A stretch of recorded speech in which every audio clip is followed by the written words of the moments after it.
Hey everyone, thanks for joining us. The next episode of Red Valkyrie is about to start.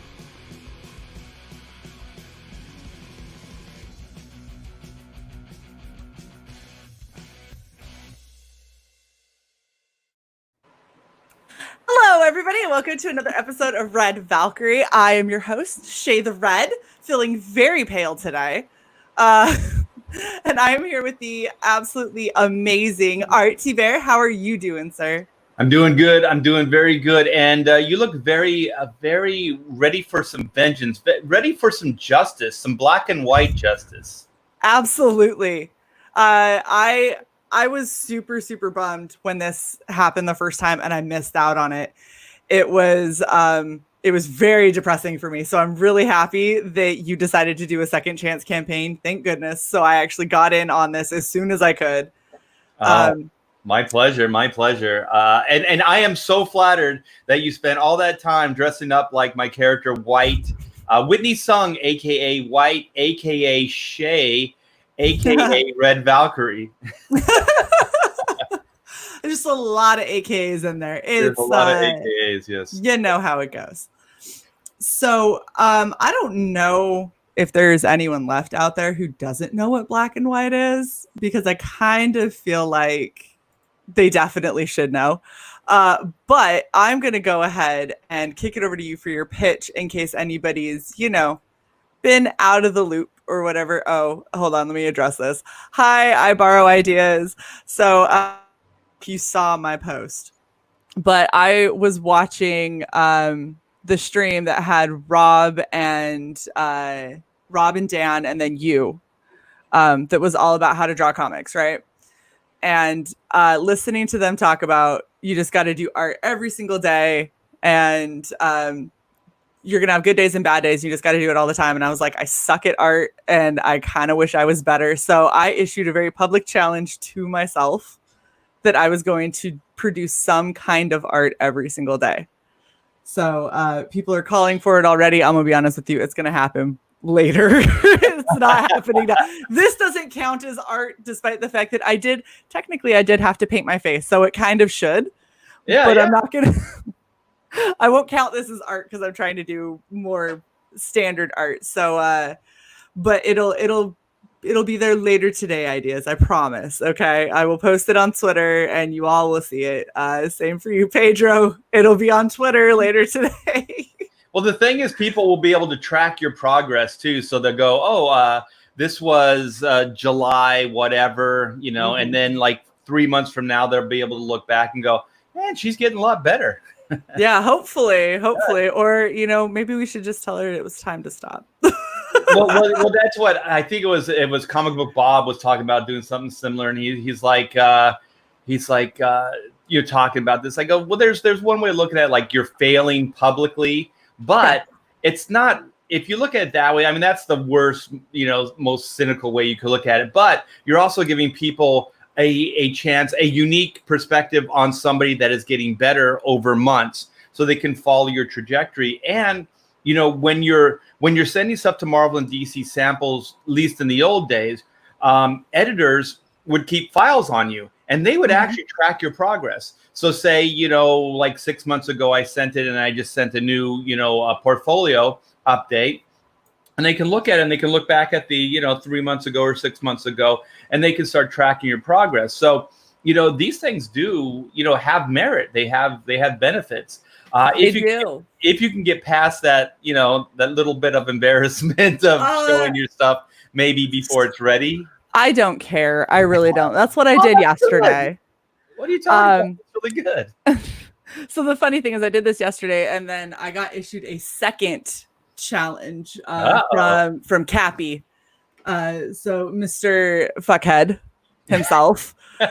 He came over and said that he wanted to see me do 100 days of skulls. So I don't want my art to just be skulls, and I know that some of those days are probably going to be me tracing, trying to make sure I do them properly. But that's see, and every artist I know has one. Yes. Hello. Luke was showing me his yesterday. It's insane. So I need to go buy a skull now. Oh gosh. I have a whole skeleton in the other room too. Of course you do. I would expect nothing less. Yeah. Oh, that's great. Okay. Well, if you get one of these, then you can just just rotate it around and draw right from it, Exactly. And that's exactly what, so Death Metal Hero in the chat, that's exactly what he was talking about. And he brought down his 2 little magnets that had detachable jaws and stuff. And he's like, it's great. You put them on a little metal pipe thing and just spin them however you want and then draw what you see. And I was like, I don't think what I see and what I draw are going to be similar, but I'll try. I've always wanted to fill this full of some kind of lighter fluid and then just set it on fire, and I got a Ghost Rider. Nice. Well, hello. I do have a skull. It's a skull I drink out of. So yeah, you got to get more accurate, realistic skull. Yeah. Skull. Yeah. Anywho, we are here for the second chance of Black and White, which is just one of the most gorgeous looking books I think I've ever seen. So I'm going to kick it over to you for your pitch. All right. Okay. All right. The pitch is, it is a 54 page. I think it's 56 with the credits and everything. It's square bound graphic novel format. It is a sci-fi action adventure story that takes place in the not too far flung future. So it's not quite our timeline. I didn't want to quite pin it down to an actual time and date. I kind of wanted, I always like the idea, like Star Wars is in a galaxy far, far away. They don't even tell you they're humans or it's Earth or anything like that. So I kind of like the idea that it's not really locked down. So the one thing I wanted to do with this reality or this world is not lock it down in any real world way. So I can take liberties with science. So I can take liberties with supernatural. So I can just go anywhere I want. You know what I mean? So it's a universe unto itself. So basically, Reed and Whitney, a.k.a. Black and White, are robot hunters, hunter-killers. And their suits, all their weapons and everything are designed to take down mechs and illegal robots. So Reed, a.k.a. Black, is ex-MI10. So MI10 did exist in the British spy, world. There's MI6, and then there's the different MI divisions. And so MI10 during the Second World War was weapons and tech development. And then after the war, it was dismantled because they didn't have any use for it. So I thought what would be fun is to try to, let me see if I can find it, where I could tie into maybe a previously existing organization, but then modernize it. So MI10 is now anti-robotics division in my story. I love that patch. Yeah, this is the task force. So this is where Reed used to work. So he was for the Queen, for the British government. He was basically he was like James Bond meets Magnus robot fighter. So he was so he could infiltrate, he could analyze, he could, basically do everything a spy does and bring down illegal robotics operations, illegal robots. Because one of the things in this reality, sentient robots are against the law, which I do believe if we ever get to that point, they will have to make that a law as well.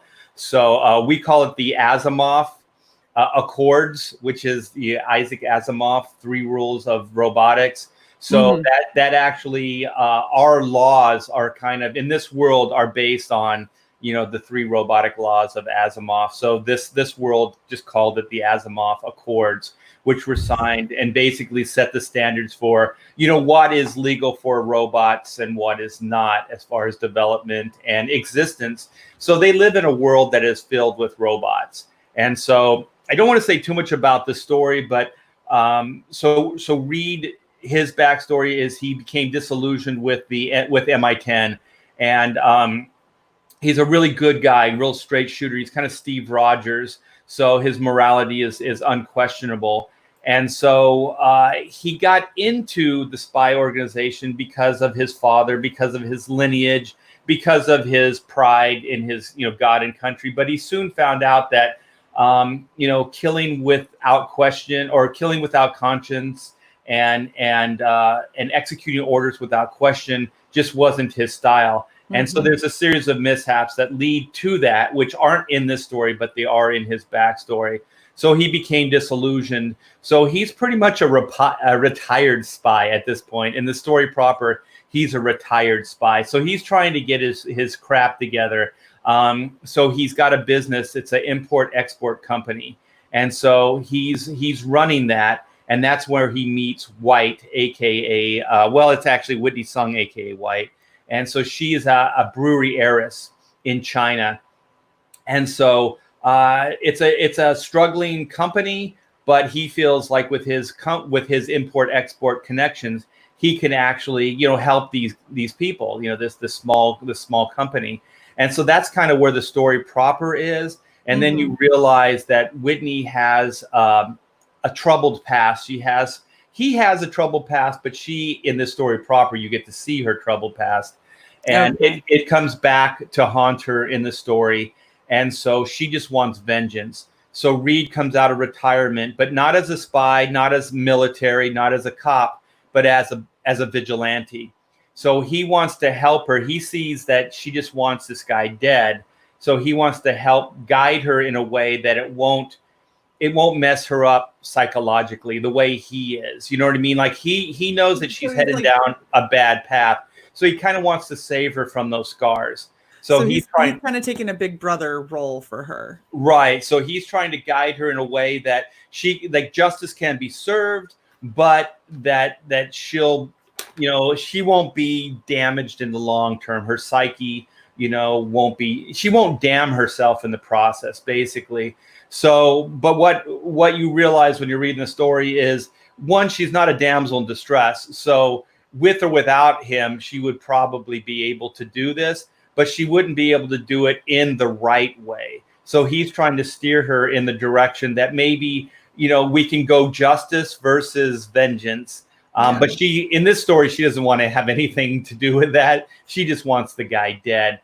So she's going to have to learn the hard way on what that means, and hopefully she won't be scarred, forever, with that, with executing what she really thinks she wants. Right. Well, I mean, looking at her, at no point in time would I think that she's a damsel in distress that can't handle herself. Like, she looks like she's doing pretty okay there. Like, he actually kind of looks like he's trying to keep up, if I'm going to be honest. Like, I'm just going to mow through all these guys. And he's like, you left one. Okay, I got him. Don't worry about it. Like, there is part of the story where, like he's talking to her and then she's like, well, we just have to go in and kick ass. We have to destroy these, these guys.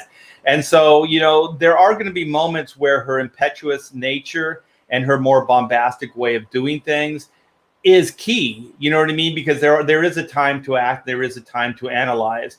And so I'm also, the whole yin yang thing is, it's going to basically identify, the two in the team.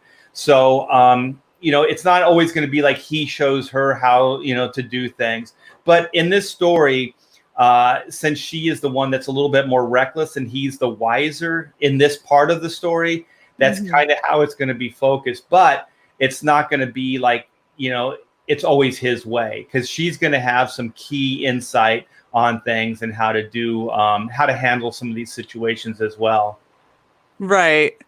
Yeah. So the hardest thing is, Shae, I don't know because there's always there's the hero and the sidekick, right? So that's usually how these dynamics work. So the hardest part about writing a duo, but not like a Batman Robin duo or something like that, because obviously there is one character that has, that's the leader, and then there's the sidekick. But these two, there's no sidekicks. You know what I mean? They're both equal characters. So one of the hardest things to do is to write them where you're not giving one character too much and the other not enough. Yep.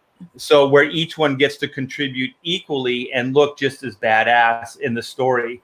And it's quite a challenge because there's not a lot of templates like that. Even Hollywood, doesn't follow these rules that much. So they still play one character over the other a lot of times. Right. Well, because that's easier to write, because then you always know if push comes to shove, who's going to give and who's going to take the lead and take the charge. And that if, if it's always Batman that's in charge and all of a sudden Robin takes control, that is setting a specific precedent and a mood for the audience. So it's undermining Batman, which sometimes is exactly what you're going for.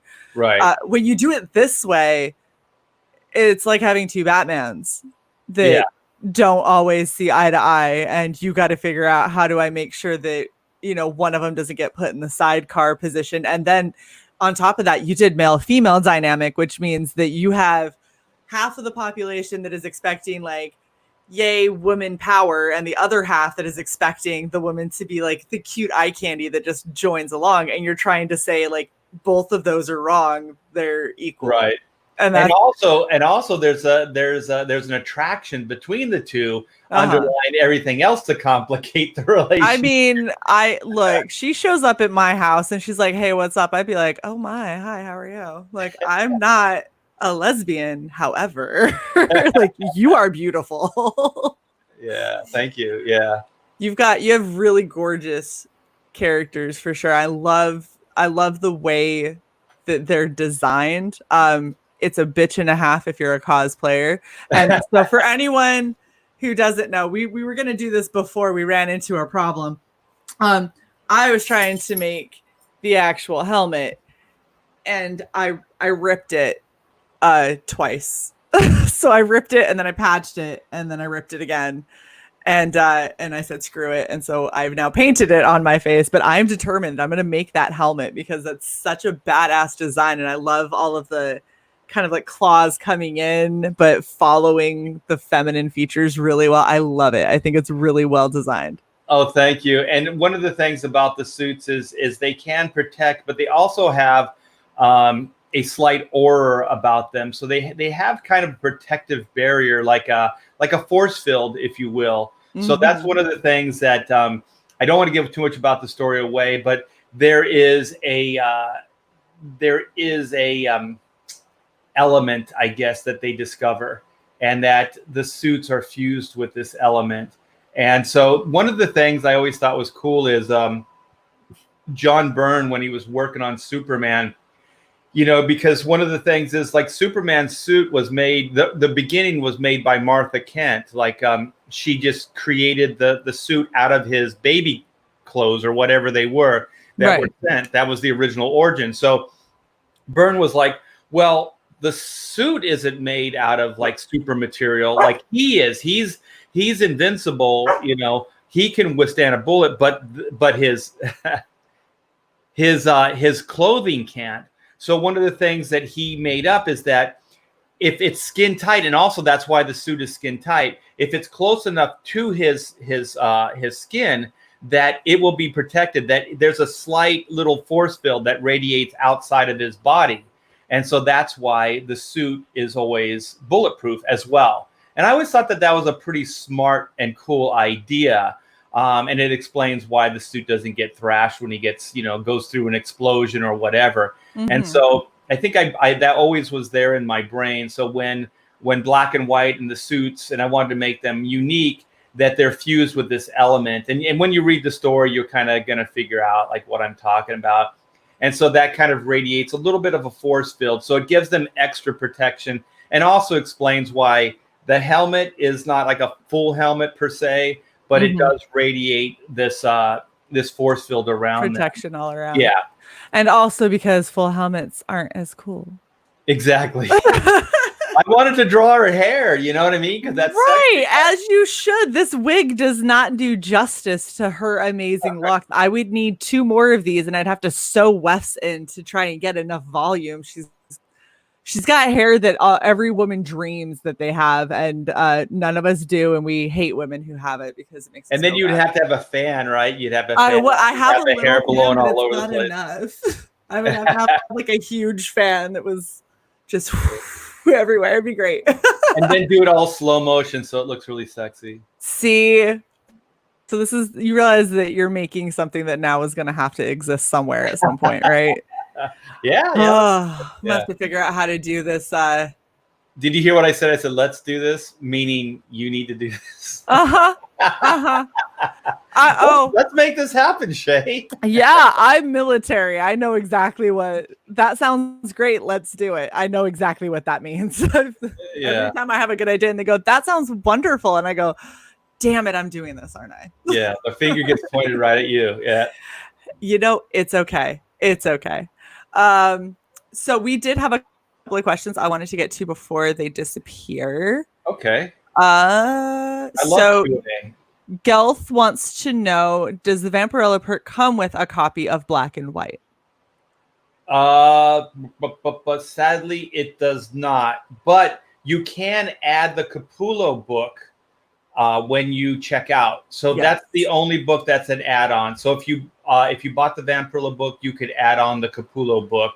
I don't have the standard book as an add-on. You know what? I have to do some stuff on the site today anyway. I didn't want to do too many add-ons because I have the other tiers that have all the books available. So one of the things when you set these up, you don't want to kind of step on the other one, you know, the other tier.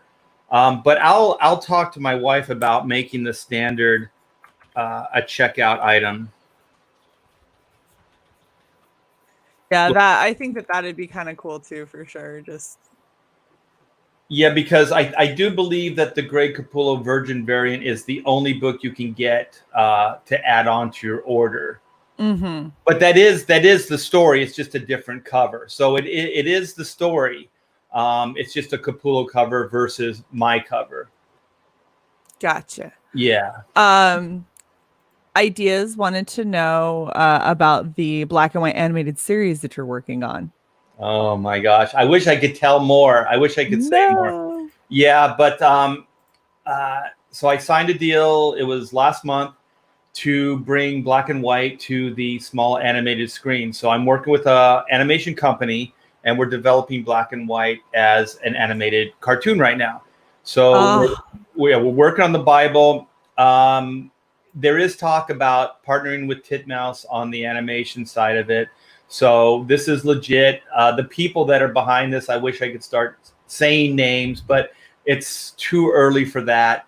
But the guys I'm working with have at least 25 years of experience in bringing these things to light. I also want to say the shows that they've done before, but that will all come out later. But just know, you guys, that we're doing it. We're developing it right now, and then once we have, we're gonna put episodes together. We're gonna do the full Bible. We're gonna have turnarounds. We're gonna have action shots. I got to go ahead to hire some of my buddies to do some like first runs on some of the character designs. So we're going to have alternate character designs done by some really key guys in the business. And what I'm hoping that will happen, and it looks like it will because my partner has signed off on it. The guy that we have doing all the main art on the Bible and development, we're going to try to get him to do an animated comic book based on the show. So what we're going to do is, we're going to crowdfund this probably sometime next year. And so you guys will get to see, like, whether this show happens or not, because these are always big time crapshoots. But you guys will get a look at what we did develop and what it is all about. So we are going to do an animated Black and White version. And I'm hoping to get that same guy that helps us develop it visually. So that's going to be very, very cool. And then maybe in the back, we could do some of the development stuff. You know, we can give you like an inside little peek on everything that we've been doing behind the scenes. So that's kind of as much as I can say on the animated front right now. That is absolutely amazing. That is super cool. Yeah. So fingers crossed. Right? No kidding. Good hell. There's Unhinged so many moving parts. Oh, I'm sorry. There's so many moving pieces to this. There's so many like people that have to sign off, and like these things are monumental, ventures. So I never get too excited about it, but in the here and now, I do have control of putting the Bible together. And the best thing is I haven't signed over any rights. So I'm working in conjunction with this animation company, but they don't own anything. So that's my favorite part about this. So even if it goes sideways, they go their way, I go my way, and also they get to sell it because I did give them the rights to sell it, but I'm still involved as producer. Like all the stuff, the guidelines that we set up contractually will apply no matter what, and then they have so many years to sell it, and then at that point, then it just falls, it just goes away.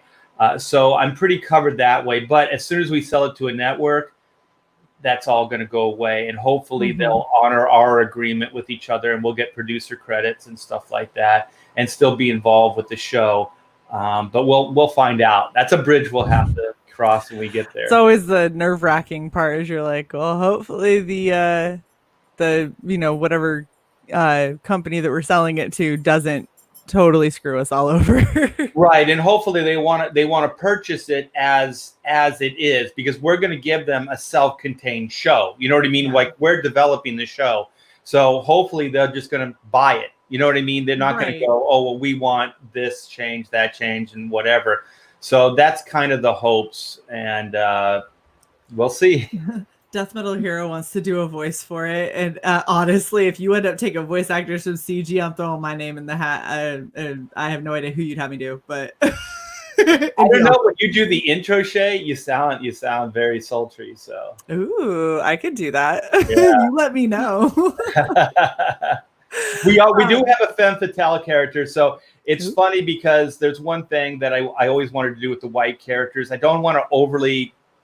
I know you guys. I don't want to overly sexualize her, so she's going to be titillating at times and stuff like that. But I don't want to kind of make her that character. But we do have some supporting characters and some villains that will definitely be straight up, from the femme fatale. So we are going to have some titillation in the form of femme fatales in future storylines. Nice. Okay, so what I'm going to say about your over-sexualization concern, right? So even down here, Vampirella, okay, yeah. White just looks like she's kind of like, hey, what's up? I'm doing the thing, right? Yeah. Just because she's beautiful does not mean she's being overly sexualized. So people seem to confuse these two. Beautiful women exist, and they don't have to be sex symbols for everyone. Just because you think they're pretty and would love to have a moment with them, that doesn't mean that they're being sexualized. If every shot you had of her, she was having her uniform ripped right down the center and her boobs were damn near falling out, okay, maybe that's a little bit more close to being sexualized. But this isn't sexualized. Just because she's beautiful is not sexualization. Well, look at how badass she is. Yeah, I want the character to just be more matter of fact. You know what I mean? So the hip is going to be thrown out. But you know what? If you just observe women, I don't know how their hips are built. I swear. That's why I think guys are like, they're just like, how women are a mystery, because they can do things. Yes. Guys stand straight up. They do. Women, for some reason, can just they can just throw that hip out slightly, and they do it kind of naturally. It's more comfortable. I'm going to be wholly honest with you. As a woman, standing straight up and down, you feel it in your lower back and your shoulders a lot more. But if you pop your hip out to the side, because we're meant to carry babies. Yeah, you kind of put them on your hip, right? Because we're meant to carry children, our hips are built to hold offset weight better. It's the same thing when you're pregnant, your hips actually move outward, and so they can accommodate a child growing. And then it stays that way once you hit that point in your life as a woman. And so you can distribute weight. Like, you got to think laundry, groceries, all the things like that we do. There's a reason we carry them the way that we do, is because it's easier and it's more comfortable. We're built for that. Right now, just to complicate things, as an artist, you start trying to figure out center of balance. You study art, like center of balance, gravity, things like that. Like there's things like the head's over here, the hips over here, like they don't quite line up. So you have to kind of figure out the dynamics and the center of gravity and balance with a woman. And it's funny because it's one of those things that is it's not overly like defined, but when you start studying and you start breaking it down, you start realizing that things don't quite line up, and then you start trying to figure out, well, how does it work? How is she still standing? It almost seems like it's defying gravity. Like, and then you see like a lot of like guys that are drawing, guys, women, just people, artists, women, and then they, you know, when they first start drawing, they almost look like they're falling over and stuff. Yeah. They don't quite know how to compensate. Yeah. Yeah, exactly. So we did have a question. Jason wanted to know, why did you stop drawing black and white at Image? Why did that stop? I'll tell you, it was a heartbreaking decision, and it's one of the things. I don't know if other artists are like this, but I definitely have one of those tenacious personalities, and things just don't go away for me once I get kind of locked into something. So what happened is, we did the original miniseries in '94, and the industry was crazy, Shae. Like Comicsgate right now is like a renaissance, but this was like equally. But there was like, I mean, there was like Ethan Van Sciver's like across the board. There were multiple Ethan Van Sciver's, you know, right? $1 million and stuff like that. So it did really, really well. And so my wife, who's my co-writer and partner here at Hack Shack Studios, we were like, well, we need to do this as an ongoing. So we passed the audition. We did the 3 books. Because 3 books is kind of an easy in and out. So if it doesn't do well, you're only on the hook for 3 issues. You have your beginning, middle, end kind of thing. So it worked out. And so we took a year to develop the ongoing. So one of the things is, when you're in publishing, you want 3 issues done before you go to press, before you go to solicit your first book. And so we had 3 issues done. So we solicited the first issue of the ongoing, and I think we had 300,000 orders or something like that. And by today's standards, that's crazy good. But what happened is, the market had shifted in that year. So from 94 to 95, the numbers kept going down and down and down and down. So I talked to a good friend of mine over at Dynamite. His name's Nick Brucci, and he said, by the time you put out the book, figure that half your numbers are going to be gone. So what happened the previous year, just cut everything in half. So we did. So we went in with, you know, our eyes wide open, or so we thought. But it had slipped even further down than what we had thought was going to happen. So long story short, we didn't have the support. Like, we didn't have the money, because what else was happening at the time is that the market was shifting, but none of our vendors and other talent that we were working with were willing to adjust their page rates. They ended up having to do it in a couple months anyways, because you know, it kept slipping and sliding. So if they wanted to work, they were going to have to adjust their rates regardless. But at that moment in time, they weren't willing to. So, and if you know anything about publishing, it's monthly. It's like, you have to make these decisions, and you have to make them fast, because it's survival. And so my wife and I just, you know, sadly, we had to come to the conclusion that we weren't going to be able to do this as an ongoing. The numbers just didn't make sense, and our vendors weren't willing to adjust their page rates. So that's kind of the story. So I have 3 issues of black and white somewhere that has never seen the light of day. So we never put those books out. I ended up having to go to back to Marvel after Image Comics, after 10 years at Image Comics, and start working for page rate again. So that's that story. But it never went away. Like, that's why 25 years later, you know, I'm bringing it back, because it makes sense right now, because there is the support. There is an indie revival. Comicsgate, the fans, people like yourself, Shae, are supporting these books, and we're getting numbers that can support us. You know what I mean? Like, I don't really care about getting rich, you guys. I do want to make enough money that it makes sense to put these books out, and that I can have enough money to finance the next book, which means gives me enough time to draw and write the next book. So that's kind of what I'm looking at, paying the bills, and then moving forward, you know, with being able to do the next project and so on and so forth. So so far it seems like it's working out that way. So I'm very, very fortunate.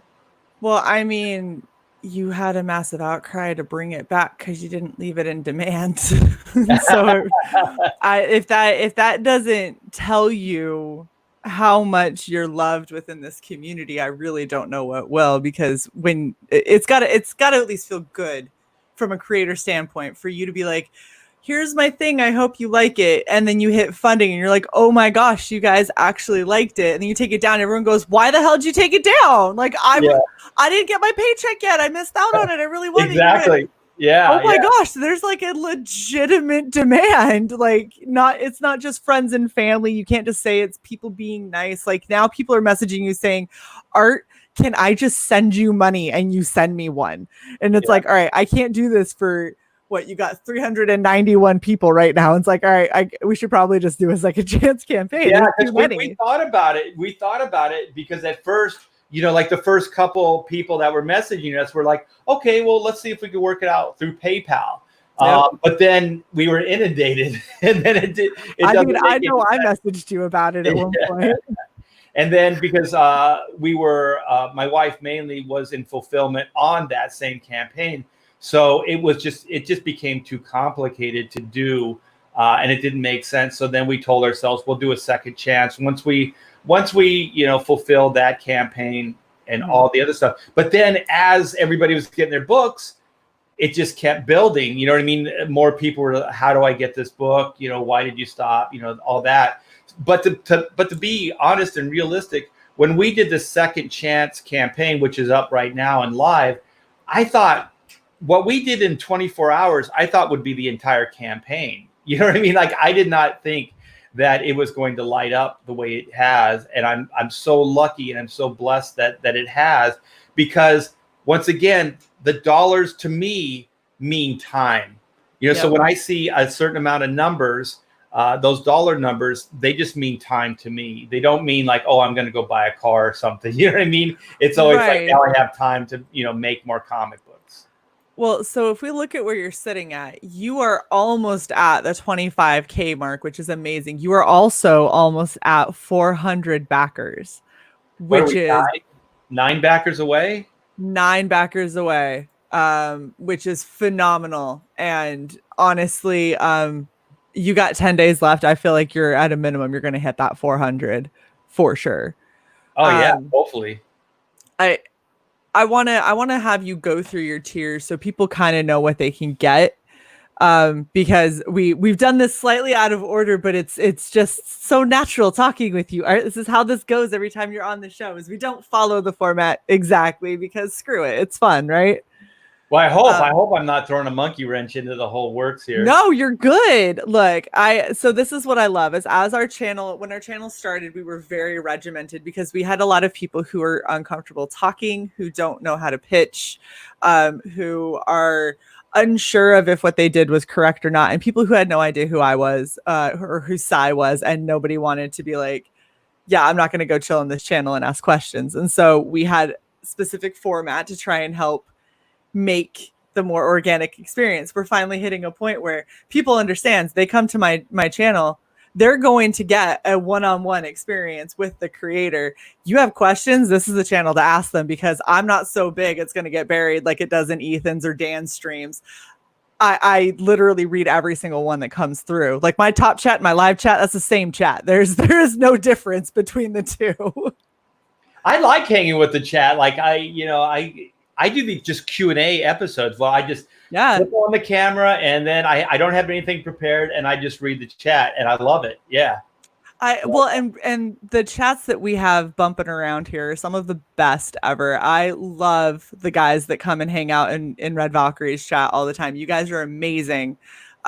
So let's go ahead and tell them exactly how they can. But just to back up, just to show you my love, I always listen to your writing show. Is it on Sunday? Is that? Yes, every Sunday. Yeah, and I just, Sunday's my work day. Like I kind of take Saturday and Sunday off to try to, like draw and do my creative stuff, because during the week it's really tough. Mm-hmm. So I always want to jump on, but I just realized I'm not going to get my work done. But I'm always listening, so just know, I'm always yes. We appreciate that. And if you ever decide that maybe your workload is light and you want to jump on, you always have a spot. I've got you added into the room, so you just click that the StreamYard link and hop right in with us. Everyone would be floored to have a powerhouse in there, but I also understand you gotta work. Like, well, I always see it. I always see the bat signal, and I'm always tempted to jump on, and go fight some crime with you guys. But I'll tell you, like Death Metal Hero, and he's awesome on that show. He is. I like that guy. Yeah. Well, and I love just how different everyone is. I know that, Will is going to dive super deep into all of the aspects of mechanics and skeleton of writing. I know that if we talk about Greek mythology, I'm going to lose Odin for about an hour. I tried to do something similar to this with Von Klaus, where I think we got three episodes into it, and we were just going to talk about writing and things like that. And then I realized, because this guy went to school, that how street I am as far as talking about character, all these things. But he knows all these terms. So I think I was just tired of being schooled by that guy. I love so I was just too. like, we're not going to do this anymore, man. I don't want to play anymore. You're too smart. Anymore, man. Because I know this stuff instinctively, but I just don't explain it the way like a scholarly explanation of things. But I do know story and I do know character. Well, see, that you could totally hang with me, because that's basically like will say stuff and he's like, oh, do you know about da da da da da? And I'm like, nope. And then he's like, blah blah blah blah blah. And I was like, oh, you mean like when I did this and this? Yeah, exactly. Like, yeah. And he goes, yeah. And I was like, oh, it's not that complicated. I don't know why you got to say it like that. Exactly. Yeah, exactly. Oh, well, that's the hero's journey. Oh, okay. Well, whatever. Sure. It sounded good and it worked for the story I was telling. So that's what I wrote. But that's why you realize, because I always work with writers, and there's my way and then there's the writer's way. So they're always able to figure out, like, I can say what Art just said in 3 words and it took him 15 minutes to explain it. So that's why I like working with people that are very accomplished as well. Yeah. Well, and I like having a diverse panel on there, because there are people like Will who are going to be super succinct and get into, like metaphysical reasons behind writing and things like that, and somebody out there is going to hear it and really benefit from it. And then there's people that are like me, where I'm like, I don't know, I bump around on paper and then something happens and I go, ooh, I like that, and then I write more, and then I send it to other people to tell me that it sucks and where it sucks, and so I can fix it. And that's what I do. And to somebody else, they're like, oh, we don't all have to like have a master's degree or a doctorate of English in order to write. You can also just be like some schmuck who's like, I just enjoy this. So I wrote. The weird thing is I look back at my life, and everybody that I hung out with were all writers or writer types. So even when I left home for the first time, my roommate was John Francis Moore, who's a screenplay writer by trade. And so he wrote comic books, and he wrote that TV show, The Flash, the original one. He wrote that with Howard Chaykin, his partner. So he was writing movie screenplays, TV and comic books when I was, his roommate. So I think you just start picking up on these things, hanging out with that type. And then my wife she's not a creative writer by trade. She's a technical writer. So she wrote for aerospace. So she wrote policies, procedures for Northrop. So she's badass. Like, it's like making sure punctuation, using the right words, all those things. So, she's primarily, my writing partner these days. So I do like partnering with people that do know those things. And the only real problem my wife and I get into is, she wants to correct like dialogue that I'll write. And I'm like, no. She goes, but that's not the proper way to say it. And I go, I know. Yeah. But it's the character way to say it. You go, it's street speak. Yeah. That's how street speak. Leave it alone. Yeah. So she's like, but I don't know if they're going to understand it. I go, well, I think they'll get the gist of it. But there's this character that will speak very proper or whatever. You know what I mean? Yeah. That's usually the problems that we get into, is like you said, like there's the cool factor of, oh, this character speaks very cool. But it's made up. It's just the way the character talks. Right. And then there's my wife that's like, I'm not sure anybody's going to understand that because it's not proper. I go, that'll be fine. I love your mom. Your wife. She's amazing. Yeah. So there's a little bit of there's usually some kind of compromise. You know what I mean? So there's still the characterisms, but then it's a little bit more pulled back to where she, the anybody coming in to read it will understand, as a general audience. Yeah. That's awesome. It's nice when you have somebody that you're close with that understands you and your personality and maybe what you're trying to say, and then can look at your work and help edit it down so it flows like you need it to. Yeah.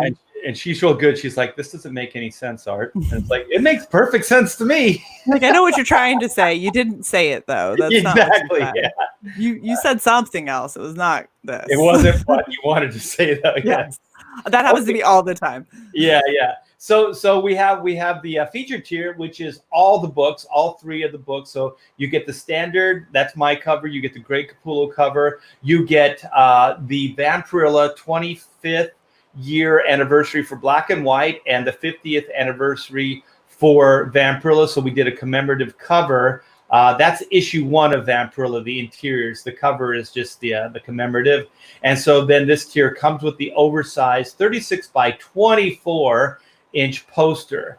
And then all of these tiers, keep in mind, come with a trading card, which is based on that Total Bot Annihilation artwork that if you scroll a little bit, you can see there. Yeah, it's right there. So that's what the trading card, that's the artwork that will be there. And that's also the artwork for the poster print. And so then the next tier is the book itself with a trading card. So that's the standard. And then the next tier is that oversized print that I was talking about, the Total Bot Annihilation. So those are going to come shipped in a oversized tube that we're hoping that they make. I think they do, but we know they make the width. It's just the length of it that we got to look into.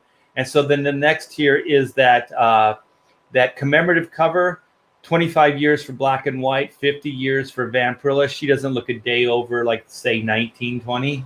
Yeah. Vampirilla, that is. Kind of, undeadness can do that for you. It'll do that. Yeah. So a pact with Satan. I don't know what she did, but she just drinks virgin blood over and over again, and that's how she stays so pretty. That's how I do it too. Oh gosh. So we have the Greg Capullo Virgin. So we had the one that went with the original campaign, which was the original variant, but we sold out of that. So if you see the one on the side, the left side, that's the original. So you guys in the chat, I was on Adam Post's show and I was talking about selling out. And so I think the chat was saying, well, just do a variant of the variant.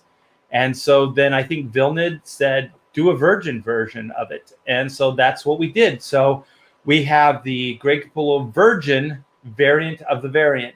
And so that's unlimited at this point. The other one is sold out, but the Virgin is still available. And like I said, it's unlimited, and you can get that one as an add-on when you check out. Awesome.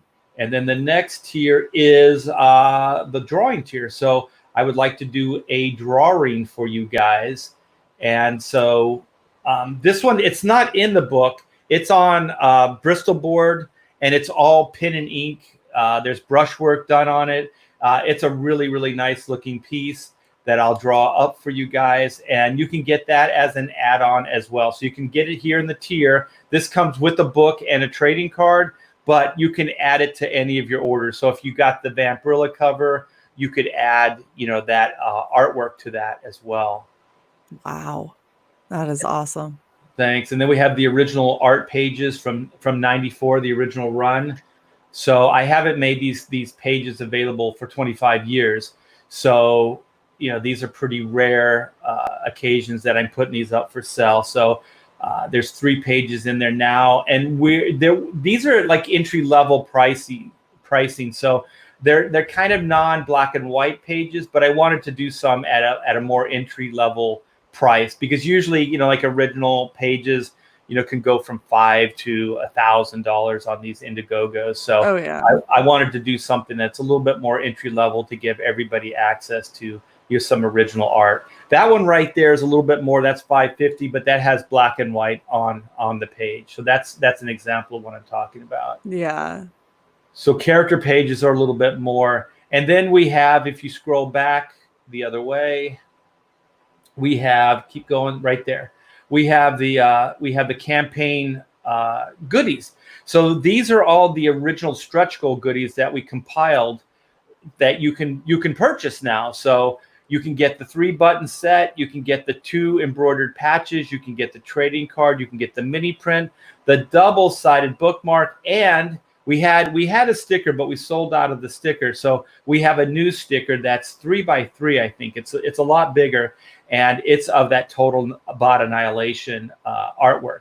So that was with the tier. That's one of the things I'm going to bring back is the killer bot tier. But we had to pull it down because it sold out, because it had the original Greg Capullo variant, and we sold out because we had a limited amount of those books. So we're going to bring that back today as well. But in the meantime, you can get the original campaign goodies as an add-on at checkout.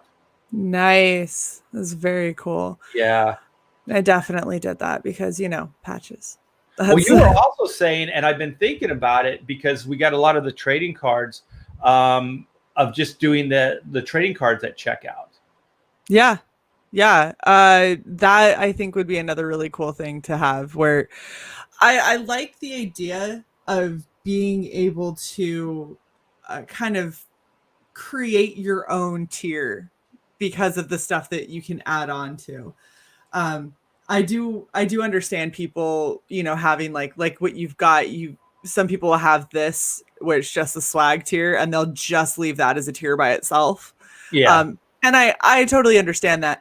I'm one of those people where I'm like, let me add on the patches and the buttons. And if you have t-shirts or you have like whatever, just like, let me add in all these little things. And it's kind of like how Dan did with his, where you could buy all of the gear, but I was like, well, I don't really collect shot glasses. I'm military, like I have a ton of challenge coins and no place to put any of them. So I don't know that I want the challenge coins. But when you go back and for all of his add-ons, I was like, I can add on the hat and the t-shirt. And I was like, yeah, that I want to add that. I want to do that.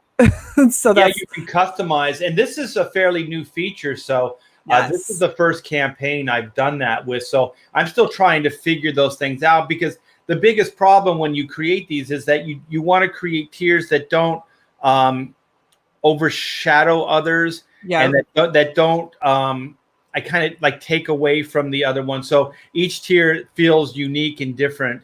And a lot of times what I try to do when I do jam tiers is I try to, like if you buy 4 books or you buy, 4 books, 3 books in the print, you get a discount. So like the featured tier, I think is a $5 savings. And also you save in the shipping cost as well. So if you, because the 3 books are 25 each, the poster's 25. Actually this isn't the total bot was the one that had the discount. I'm sorry. So this one is accurately priced, but the total bot was the one that had the discount in it. But you also do, with the tiers, you do get the savings with the shipping. Yeah. So sorry, I misspoke there. Oh, I do remember. Okay, that's what I was thinking. It is discounted, or it was discounted at the original, because we had it as a early bird.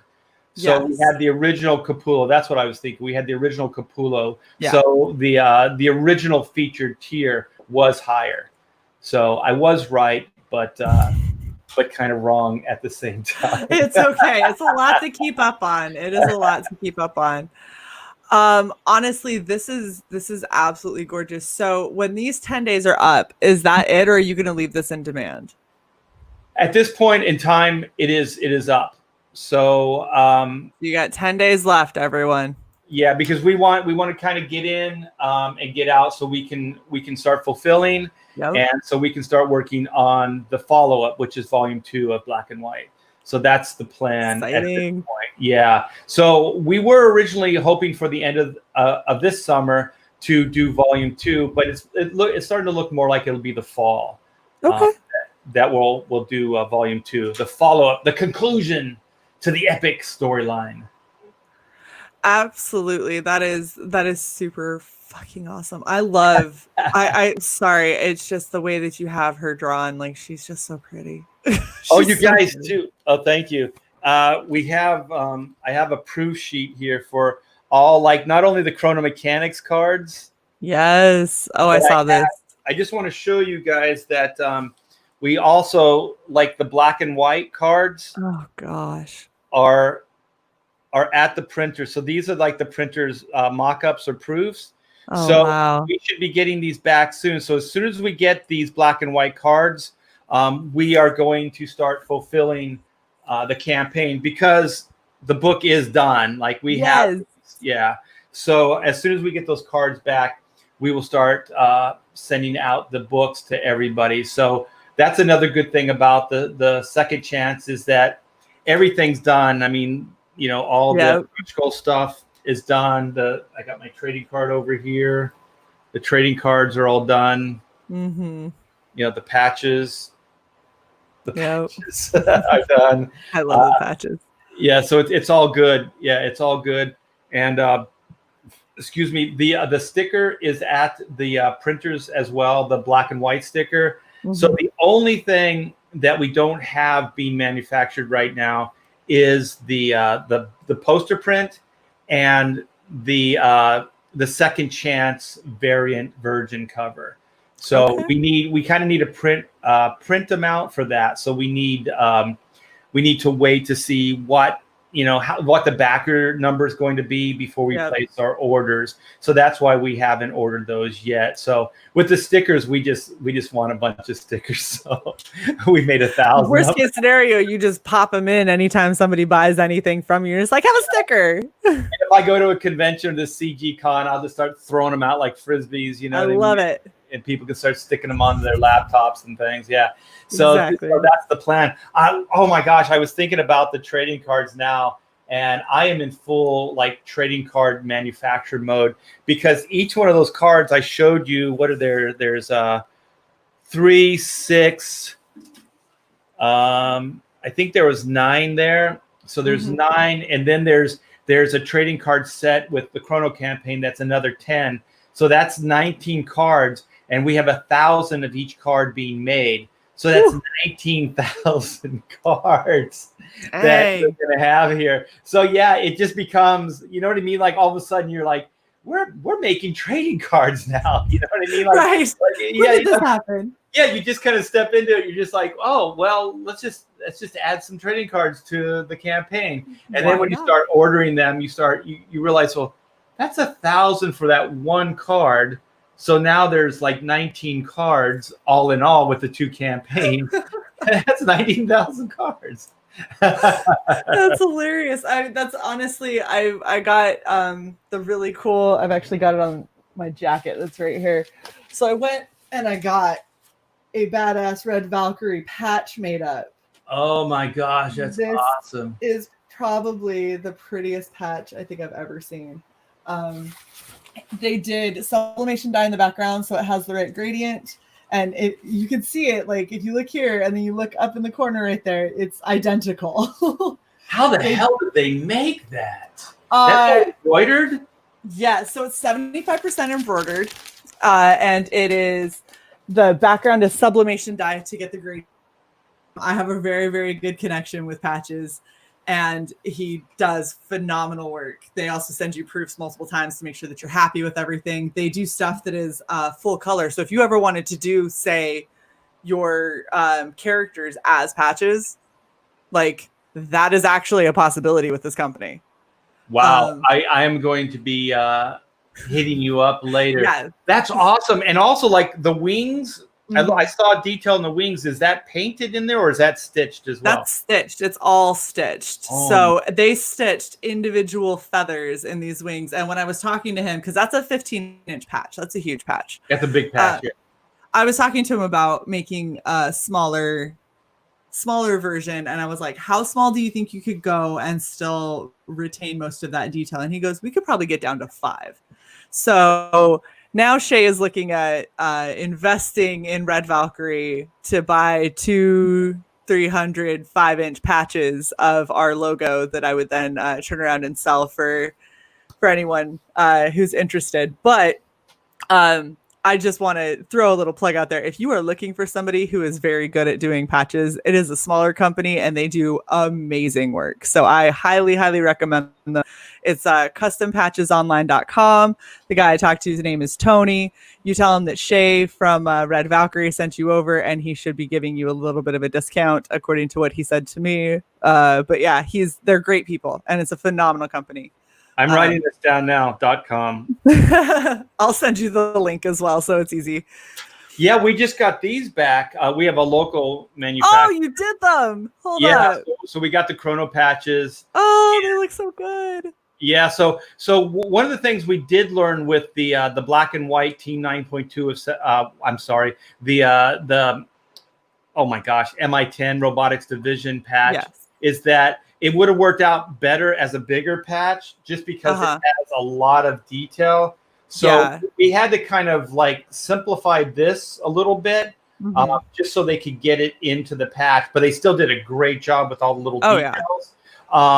So I think for really detailed patches in the future, we're going to go with slightly bigger ones. The patch, this one right here, was the perfect size with the perfect amount of detail. Oh yeah. So some patches do lend themselves to the smaller size really well, but like you said, your Red Valkyrie, with all that airbrushing and all that stuff, you have to go bigger. Yeah. So I was really impressed with him when he said he was going to sublimation dye the background before they embroidered, and he was like, "We should be able to get the gradient." And I was like, I am interested to see how you do on that, because that's actually really, really hard to do. Yeah, I had you did a beautiful job. Yeah, I had no idea they could do that. That's really, really cool. Yeah. Did you put the logo together, or did you have somebody that did that? That's a collaboration between me and Sai. So we worked on this tirelessly. If you were around when we very first started, it was horrible and it was nowhere near as badass as what it is currently. We had really campy looking wings, and it was red and black, and we finally were like, you know what, we need better channel colors, we need better wings. So Sai found a really cool like cybernetic wing. I found a really cool, more Scandinavian-esque, and we just they fit really well together, so we just melded them together. It looks amazing. It's one of those logos that already looks iconic. It looks like it's been around for 25 years. Like it's already has a brand. You know what I mean? Sometimes you look at logos and you look at them and they look like they're, I guess it's legit, like they've been around, because they're so well done. And they just kind of fall right into that looks legit. Exactly. I'm so, thank you so much for saying that. I'm happy that that's kind of the image that we're putting out there, because I love it to death. I actually did on the patch, the sword I had them do with silver thread, so it shimmers like it's actual metal. Yeah, the chrono patch, you can't really see it but I guess you kind of can if I turn it. It's metallic. Oh yeah. So the gold color is metallic, and the metal, the blue is kind of a metal, like alloy kind of color, like metallic color as well. Yeah, so it's pretty neat. Yeah, the thing they can do is crazy. It really is. It's funny because to do a patch, I found it less hassle than doing even trading cards, because the patch guys are like, okay, no problem. It could even be slightly low res, and they're just they just do it, you know. Yep. But oh, go ahead. I'm sorry. I was gonna say that was the thing with them. I sent them the high res version of my logo, and then they came back and they were like, "So this is what we got," and I was like, "Cool." And then they said, "Okay, so now we're gonna do the proof, which is going to basically replicate what they will print." And they're like, "We'll do this proof as many times as you need." So they sent it to me, and my the gradient on my lettering was off, because it was the only one that was purple was the V initially. Okay. Or no, initially it was red, and then all of Valkyrie was that kind of purpley blue. And I was like, well, the VALK is supposed to be a lighter purple. And so they were like, oh, okay. They sent it back and it was just the V. And I was like, closer, not quite. And I was like, so looking at my, the proof that I sent you guys and what you very first sent me back, this is what I'm looking for. That third one was absolutely phenomenal. And I was nitpicky as all get out, but they came back and it was perfect. And they said, okay, as long as you're happy with it, that's what we're going to print. And then they printed it and they sent it to me. And I was like, I am in awe. This is the most beautiful patch I think I've ever seen. It is. It's gorgeous. Did they send you actual physical a copy of it, or did they send you like a digital version? They sent a digital, and they send digital proofs over and over again, but it's literally them putting the information into the computer that will then go and do the embroidery, and then the computer saying this is what we're generating, and it's like the computer checking to say that's correct, right? And they'll send you that. Yeah. And once that is good, that's exactly what the computer is going to do. Yeah, and we did that with the Chrono patch as well. And then one of the neat things about the patch that just like once we got on the same page, we actually got, I don't know if it was a digital replication of it or if they actually made one, but we got a photo of it. And there's like this extra, like it's not in the design, but around the Team 9.2 of Sector 7, it's raised right there. Yeah. Like the gold is raised. And it was just a nice little addition that wasn't in the original design, but it sells a 3D quality. Right, it makes it feel like it's a cog sitting on top of something because you have that edge. Yeah. Yeah. And they just did it. And when I saw that, because it's not like in those digital proofs, it wasn't there, but they did send one that it was either the actual patch because it had the texture, or it was a digital like reproduction of what it would look like finished. And I was like, holy crap, that's a really nice little extra you put in there. And Absolutely. so, I like working. I like working with the collaborative when people add like little things, like they plus the designs and they add things. It's like, that's my favorite thing in life, because that's like, you know, you didn't pay for that. That's just a freebie, right? Right. That's somebody else saying, you know, I think that this will work better. Or I think that this is going to produce a cleaner look. And it's like, okay, like you know patches. I don't. I just know what I want in a patch, and you know how to make it happen. So thank you. Exactly. Yeah. So I'm really excited about it. I never thought I would be like, I guess, kind of manufacturing, you know. But like one of these things about the campaigns, the stretch goals, it allows you to build things, you know, make things and stuff like that, and it's just a ton of fun. Like we made these. We have the lucky pick. Oh yes, I saw this. It's so cool. I man. love it. It's got his face and everything. Yeah, it's his face on it. Yeah. Hell yeah. It's a prop in the story. So the pick is actually a character. So it's pretty fun. And then we got buttons made and all kinds of stuff. And the thing is, one of these, I was gonna do this maybe on a live stream this week. And I'm still debating, and maybe people in the chat and you can help out. I have my camera, but I have an extra long cord on it. So I could take my camera that's, you know, supposed to be mounted, or it's mounted, you know, for the screen here, the computer screen. But I can take that and I could walk that around my studio. And so I was thinking of doing that, just kind of giving like a tour with the camera, but this place is a mess. But for me personally, like there's like, you want to clean up for guests, right? You know what I mean? You want to like show off and have everything nice for the guests.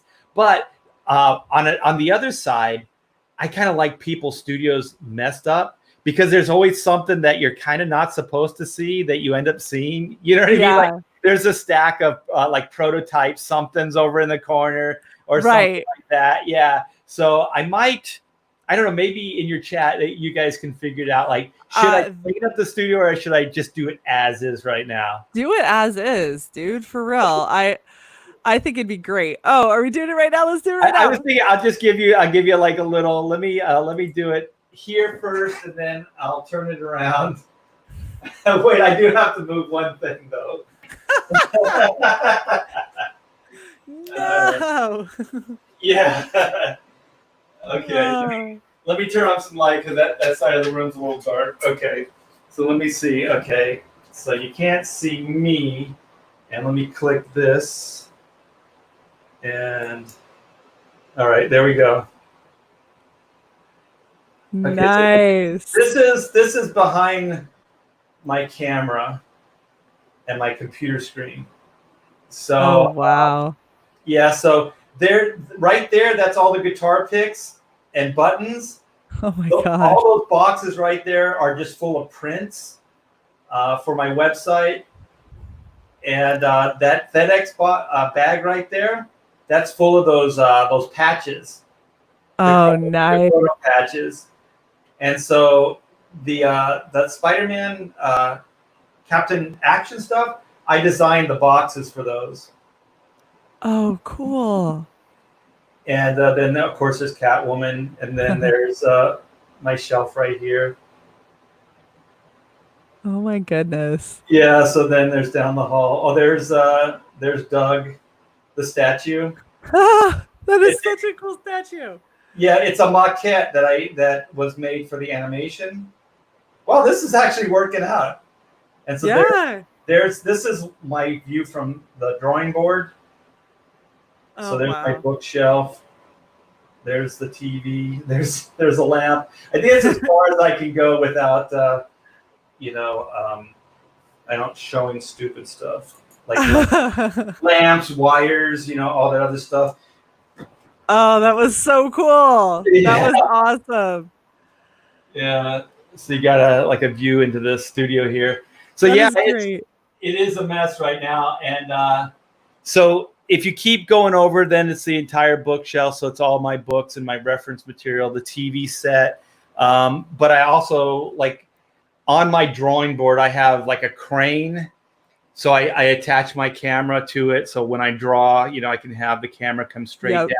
And so then I have all my lighting and stuff set up. So I could bring the camera over, but it would just be what you saw over there was a mess, but over here is a complete disaster.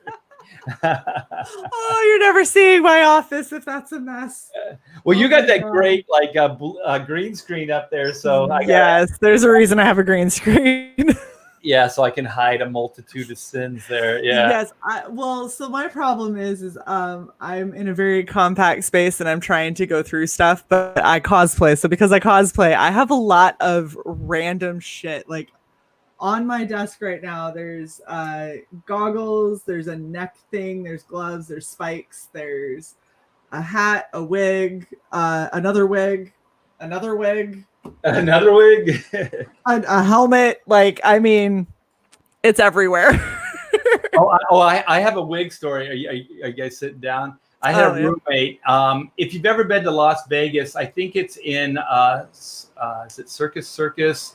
It used to be the MGM Grand, but there's a store called Stupid Idiotic, and it's kind of like what Spencer's was, but it's high end. It's really a fun store. That's my roommate. My roommate created those stores, the Stupid Idiotic stores. And so when I was his roommate, this was early 80s. So this is like glam metal, LA. It was just, the club scene was just that. And so we're like rockers, right? So I had the long hair naturally, but he sadly was losing his hair. And so he bought a woman's wig and he turned it sideways. So one of the things about the 80s was shaved side and then long, on one side, kind of like Cyndi Lauper, I guess, had that. So he turned it sideways and they put a headband on it. And it was kind of a sandy brown with white streaks in it. I don't know where he got this wig, or whatever. And so he would dress all rock and roll, and this guy is tall. That's what I hate all my friends. If you go out to a club and you're a short guy and all your friends are tall, you're not going to score at all, man, because those tall guys are going to get all the action. So anyway, we used to go to the clubs and stuff like that, and he would go like that, and then he had a little button on his lapel, and it would say, "Yes, it's a wig." And so he had a disclaimer right there.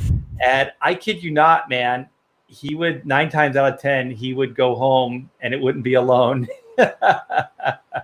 And I was like, what the hell, man? This guy is bald and he's wearing a wig and he's doing better than I am. Oh, you froze, Shae. Oh, no, I'm on my own.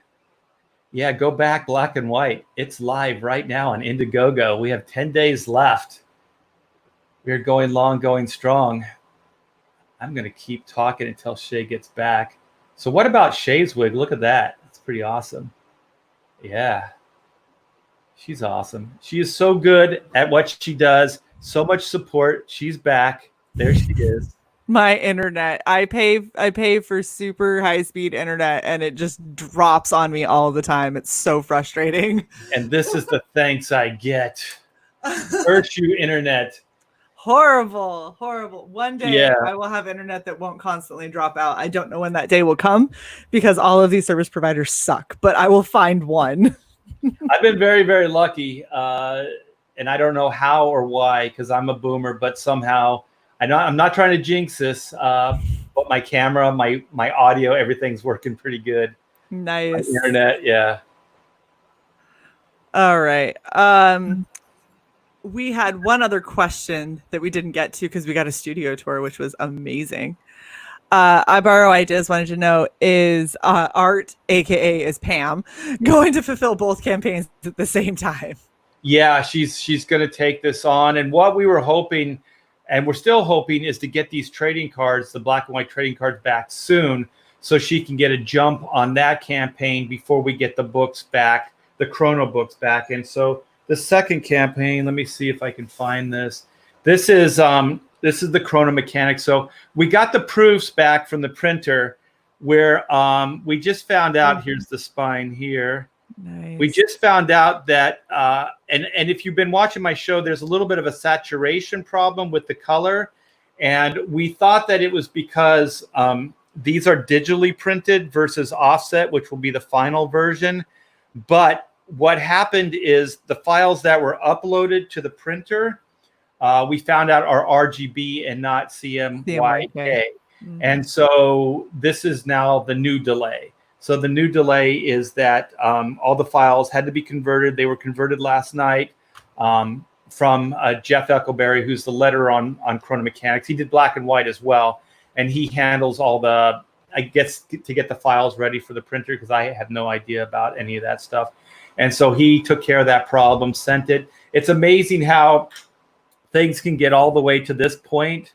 You know, and we've been saying it to him from the very beginning. As soon as we got this back, we said the colors look saturated. And they said, well, it's because of, you know, it's digitally printed and not offset. And so we kind of went with the flow. And then we started pushing it once we got our second proof back. And we said, are you sure? Because if we sign off on this, this is going to be, you know, 1,000 books that we're going to be on the hook for. And so they double checked. Another person came in, thank goodness, and she double checked, and she said, "Well, these are all RGB, and RGB, you know, usually will print a little bit heavier than the CMYK, and so hopefully we took care of the problem, and we should get that should be it." So I've got, because I have a Canon Pixma Pro 100 in my basement, and I do up to 13x19 art prints in house. The difference is when you're doing something online, you want RGB because that's what registers online better. When you're doing, if you do CMYK, it usually looks a little bit washed out. But when you're doing prints, you want CMYK because it's going to print closer to what you're actually seeing on a computer screen. If you're thinking about factoring in blue light, factoring in the limitations of what the internet is going to display accurately to you and all those kinds of things, that's why you go with RGB, because it gets you closer to the actual color. But CMYK is like the true color. Yeah, and if you guys ever try to post a CMYK file on like Twitter or Facebook or Instagram, it almost looks like day glow. Like the colors are like almost like they're under a blue light. Yeah, they're really funky looking. So I don't know. It's so weird. Like I've been in, you know, this business for 35 years, but I never deal with that side of it. So right. I never really understood any of those things. I understand sizing artwork. I understand a certain level, but as far as like actual files and how they react in printing versus digital and all that other stuff, I'm learning. And the way I usually learn, it sounds like Shae, you're the same way, is I usually have a series of missteps first, and then you learn the hard way, and then you go, okay, I'm never going to do that again. You know? You print a couple and you go, why does this look like crap? And you try to fix it, and someone goes, did you print it in CMYK? And you go, yes. Let me just try one more time, though, just real quick. don't ask what I'm doing because I changed it from RGB. Yeah, exactly. You try to hide Like, your shame. it was totally CMYK the whole time. There must have been an error. Exactly. But the thing for me is like what because I can't be proficient at everything, right? So what I try to do is when you're in this situation, you try to hire people that you trust and that can do and bring a certain level of expertise to it, so you don't have to be an expert at everything. And so what I'm learning with these campaigns is you have to be an expert at everything. Like, you do, or you've got to trust somebody close that you can work closely with, that they're not going to screw you over, who knows more about it than you do. well, I'm still trying to find those people because I thought I was working with those people. Yeah, it's hard. Yeah. It's really hard. Yeah. So there's a series of missteps. So the book is at the printer. Last night we took care of the CMYK. We did have a little bit of offset problems with the printing previously, so we got those problems taken care of. And we're with Mixam, and so we were working with this guy David. So now we're working. I forget her name, but nothing against David, but she seems like she understands the printing side of it. I think he's in sales, so I think she's more involved with the actual, print size, all the files and all that other garbage that I had no knowledge about. She's an expert on. So I think we're in good hands right now. And the best part about it is they're very patient with us. So even though we have the problems, they're working with us, kind of like who you're talking with, your patch people. Yes, where you can work back and forth with to get the best product possible. Yeah. And I am so sorry, Jason. I did miss your question earlier. Damn it. I try to never miss questions, and every now and then. All right, Jason, here you go. He wants to know, do you host or to promote any CG campaigns? Yeah, I do. I have like Hack Shack interviews or Hack Shack reviews. And so I try to get as many people on as possible, but definitely DM me, probably through Twitter is the best. And then send me your campaign or send me some of your artwork and I'll look over it. And if it looks like something that, is good for the show, I'll bring you on for sure. Awesome. So Jason does Absolute, which is a beautiful book. And to give you an idea, he did this for me because we were his first show that he was ever on. So he did an Absolute Valkyrie. Can you share that full screen? Yeah, I will try. It's it is definitely going to take her boobs out because it's a green screen. Yeah, definitely come on. Yeah, I'll have you on the show. That looks awesome. Yeah. Oh, and because he's awesome, he just randomly sent me another piece of his artwork that is gnarly as hell that I love to death. Wow, it looks like it should be part of Merry Boys. Is that from Merry Boys? No, this is just something that he did for fun. Oh wow. Yeah, he's insanely talented. If you haven't checked out Absolute, please go and check out Absolute because he's got amazing work for sure. And Jason, so does he have a campaign going or? Yep, he does. He absolutely does. It's currently Soul Ion. Thank you. Just posted it in the chat. But it's just called Absolute, and it is a beautiful black and white, just phenomenal looking book. I love it to death. All right, Jason, I'm writing down your name. So yeah, send me stuff and we'll have you on the show for sure. Shae gives 2 thumbs up. So I do. I wholeheartedly do. He is one that I saw and I backed instantly. So Ideas wants to know, are you going to CG convention? Oh, hell yeah. I wanted to. I'm still trying to get with Crypto Fashion. They're not returning any of my messages. Crypto Fashion's difficult. Oh, have you tried to work with them? So I gave up on them. I'm going through. I tried Teespring. I don't like how they print because it came out gray and inconsistent. I'm looking at Redbubble. I know a couple other people that are saying TeePublic is really good, and I've gotten stuff from there that is very good colors. Can you send me those links too, please? I absolutely. You know what? I'm gonna anytime I do anything merch wise, I'm just gonna shoot it your way too. Okay. Oh, thank you so much. Yeah, because absolutely. What I want to do is, and I'm not kidding you guys. I know I've said this on streams. I want to get it if it's reasonably priced, and I got to figure out how to ship this to Florida. But I want to get those t-shirt launchers. And so I want to get as many t-shirts as I can. And I'm just going to launch those suckers across the convention floor and give you guys a bunch of like Chrono shirts and black and white shirts and Hack Jack Studio shirts and anything else I can get. Yeah. That's amazing. Yeah. Okay. Well, now I have to help make that dream come true because I mean, seriously. I'll be flinging patches, you guys, like ninja throwing stars, and I'll be throwing out stickers and stuff like that. Yeah. We're going to have a ball, man. It's also, gonna be great. Vinny. Hey, Vinny, what's up, man? Love Vinny. Yeah, Vinny's great. And what I want to do as well is I don't want to do a lot of drawing at the show. So if you guys, I am going to open up my commissions list, and it's probably only going to be for this show. But I'm going to take pre-con commissions for the show, and I may do 3 at the show each day because I don't want to be bogged down. I want to have fun. You know what I mean? Right. I don't want to be a slave to the drawing and the table. So I'm going to do that. So I haven't opened my list all my pennies. So it's going to be a lot of fun, man. It's going to be a lot of fun. There's going to be a lot of mayhem. And we're also talking about music. So I got to figure out how to get a drum kit to Florida and pound some tunes for you guys. I might be able to help you out there. Ooh. Look, I got connections. All right. Apparently, I'm finding out. So here's the thing. Shae talks to everybody. Because Shae talks to everybody, I know a lot of stuff. You know, you should talk about yourself in the third person a lot. No judge. I'm not judging. I mean, I would totally judge. I just think it's hilarious. You should say. Did you say the Shae or just Shae? The Shae. No, I just say Shae. Okay, for the stream, I'm going to be called the Black, the White. The Black, the White. Gotcha. Okay. All right, we got one more question, and then I'm gonna comment on Soul over there. That's funny. So, are you gonna be signing comics? Oh, at the show, definitely. Yeah. Sweet.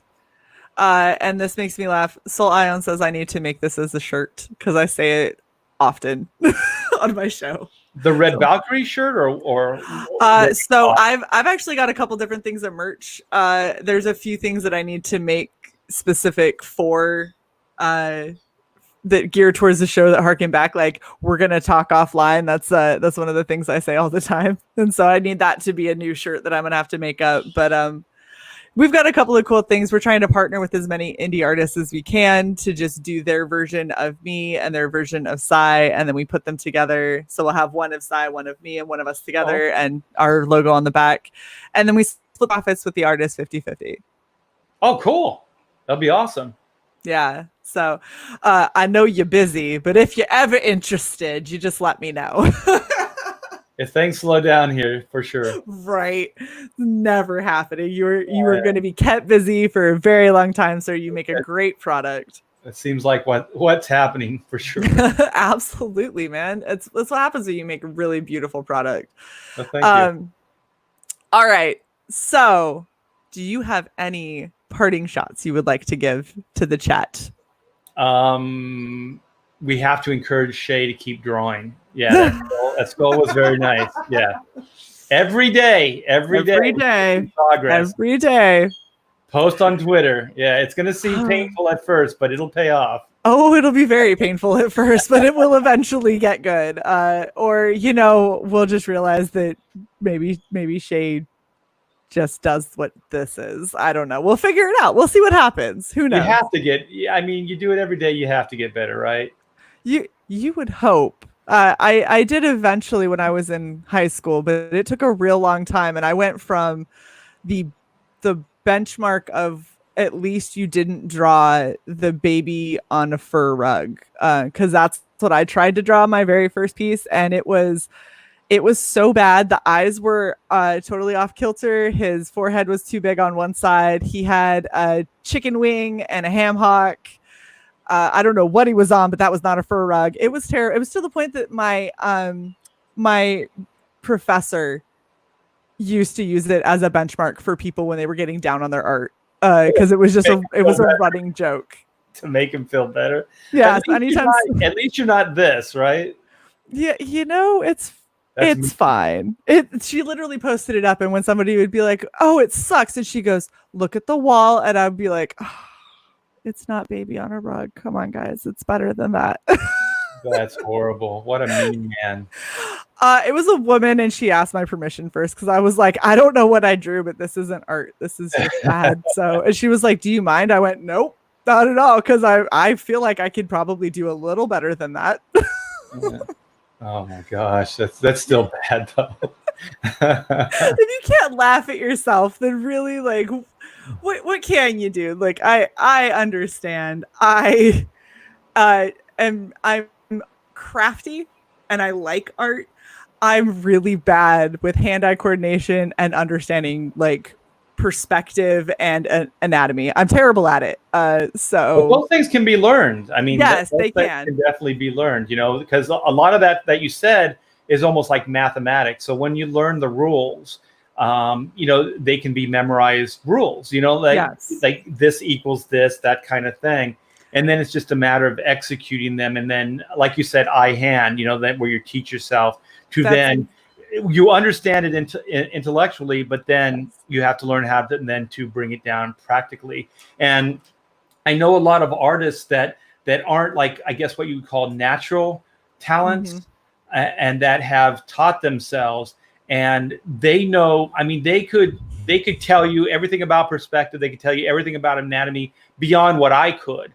But because it's all intellectual, it's all learned knowledge, but they've got into a place that they can actually make it all happen. So it looks professional. So the compositions are good, you know, the perspective's good, the anatomy's good. Just the aesthetics might be, you know, not as pleasing as somebody that might, you know, draw more naturally, you know, having more, you know, natural look or style, you know. And so I always look at myself as more like I'm more that guy, you know, that I just kind of have a style and a look, and everything else is I'm learning backwards. You know, I'm learning, crack open the books, learn, you know, what this is, what that is. So that's kind of like I'm kind of the reverse of that idea.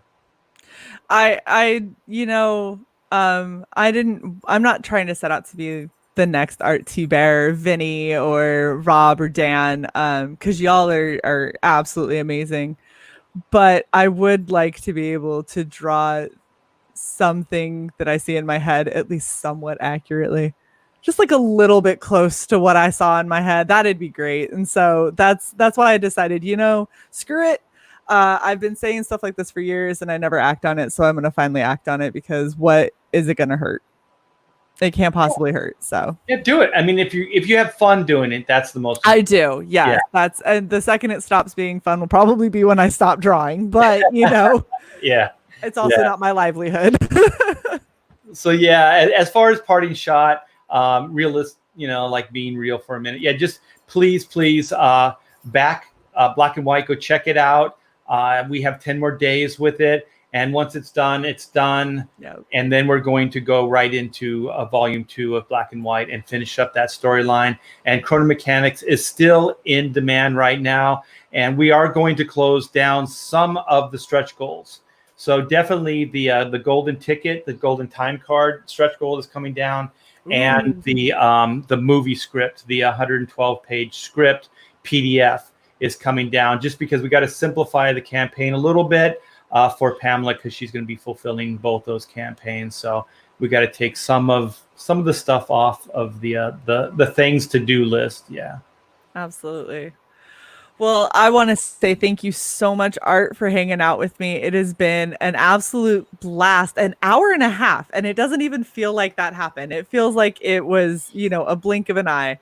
But thank you so much for hanging out with me. It's always so much fun. Oh, my pleasure. And thanks for having me. And the getup looks great. I am so flattered. You know, I got the whole white look and everything going. Yeah, I do appreciate it. I'm going to make that helmet. It's going to happen. I don't know how or when, but I'm going to make that a thing. And at minimum, I'll bring it to CG Con at a bare minimum. Oh, that'd be awesome. Yeah. It depends on how many days, like you could like every hour be a different CG character. Oh gosh, that would, holy cow, that would be a lot.